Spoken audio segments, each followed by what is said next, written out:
Continuing conversation with Orange County Supervisor John Moorlach on the financial meltdown and the banking crisis.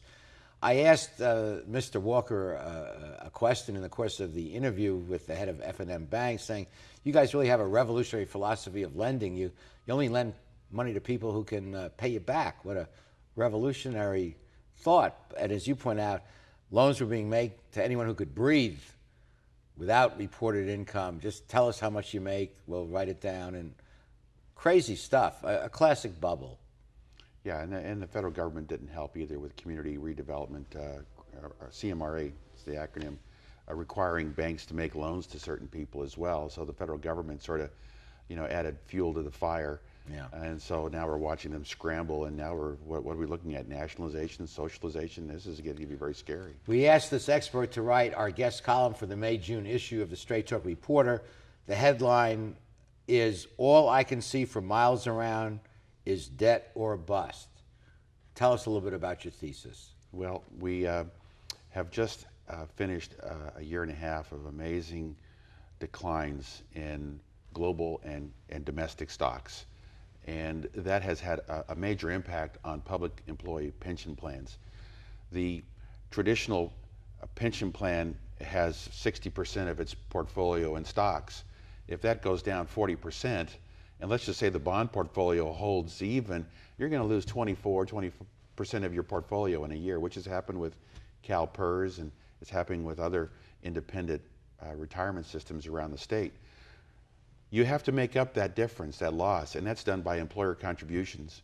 So we may work our way out of an economic down cycle and start working our way into an up cycle, but we will find that those additional revenues that will be coming to cities and counties will not be to provide more services. It will be just to fund the pension plan. Just sucked up by the pension plan. Like a giant ulcer.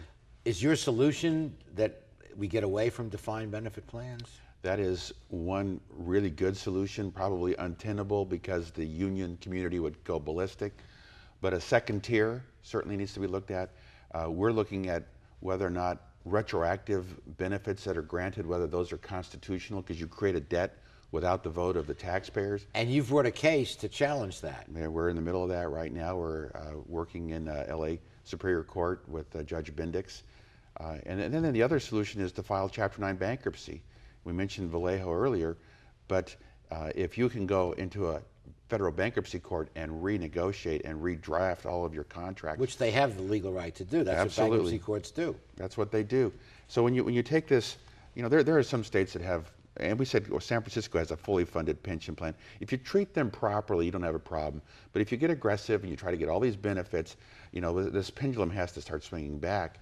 And when you have a recession and an economic climate like this, it separates savers from spenders, and it wipes out a lot of businesses, and it's going to wipe out a lot of municipalities.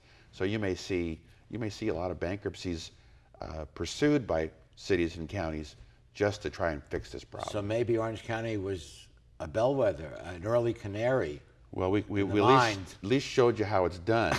and what's really amazing is when anybody talks Chapter 9, Art, they call me and say, how did that work for you? But we didn't have benefits as an issue back then. It was just this portfolio that imploded. But now we're looking at it as a remedy. So you might find attorneys, creating law firms that just specialize in Chapter 9. It could be a whole new industry. Well, traditionally the American way has to get into debt and stay into debt. How many credit card solicitations do you get every week? It's American. Spend, don't wait. And, old-fashioned values where you save up until you had enough money to buy something, and then you buy it.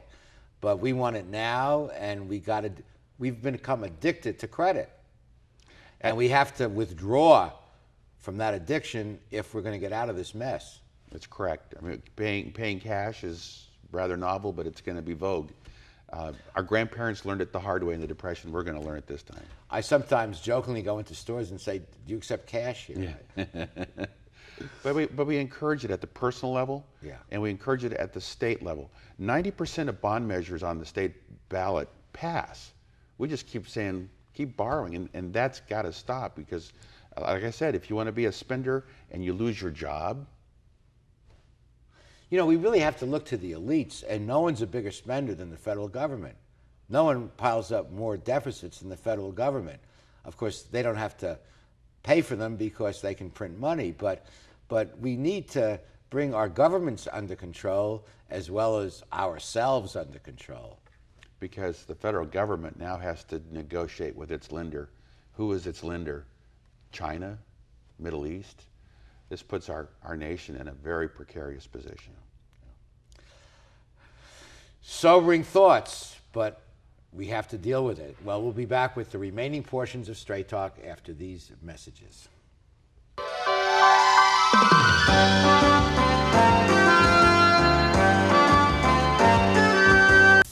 Welcome to McKenna's on the Bay, where fine dining is complemented with a breathtaking view. McKenna's is a restaurant of incredible ambiance, providing service and cuisine with style, class, and romance.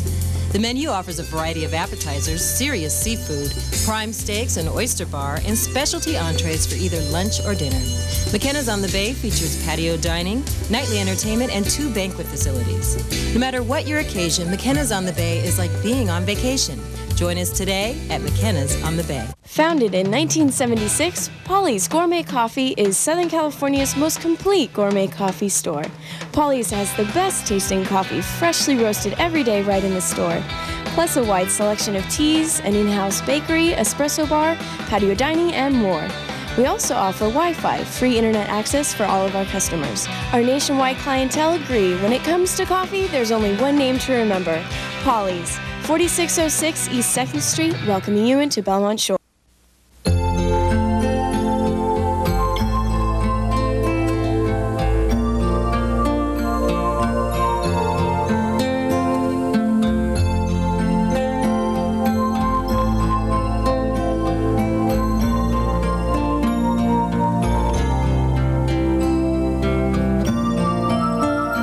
Take care of those who are closest to you, from our family to yours. McCarty's Jewelry, since 1932. How do you like your chances the rest of the way? I got no idea. But I do know that if we stay with Naples Rib Company, at least we won't go hungry. Coach, what do you think about some of those questionable calls tonight? Yeah, but if you want a sound call, I'd call Naples Rib Company. You can't miss on that call. Then Naples Rib Company is part of your game plan? There really is nothing more motivating than a great barbecue meal at Naples Rib Company. Victory or not, Naples Rib Company, great game plan. You know, this financial crisis we're in is so serious and no easy answer, but I think we have to get back to basic values of honesty and accountability. And if we look to our religious teachings, we find a lot of wisdom there. We cannot live beyond our means. We have to face reality. And that's the way we will get through with basic biblical values and, in fact, American values, Ben Franklin and Thomas Jefferson. And it's not going to be easy. We can do it. We face worse crises before, but we really have to suck it up and take a deep breath and stop what we've been doing and realize it's unsustainable. Well said. Final words, John. We have about 30 seconds left. First, thank you so much for being our guest and for standing up for values in the public pulpit. It wasn't popular to say what you did back in '94, and you were right. But the people recognized the wisdom of what you did and elected you and re-elected you. What would you say to others today? I would say that Orange County filed for bankruptcy because it couldn't handle debt. And so we have to, as individuals, monitor how we handle our debt. And that means we budget, that means we save, it means we tithe to our synagogue or whatever. We get really focused on our budgets and have a plan.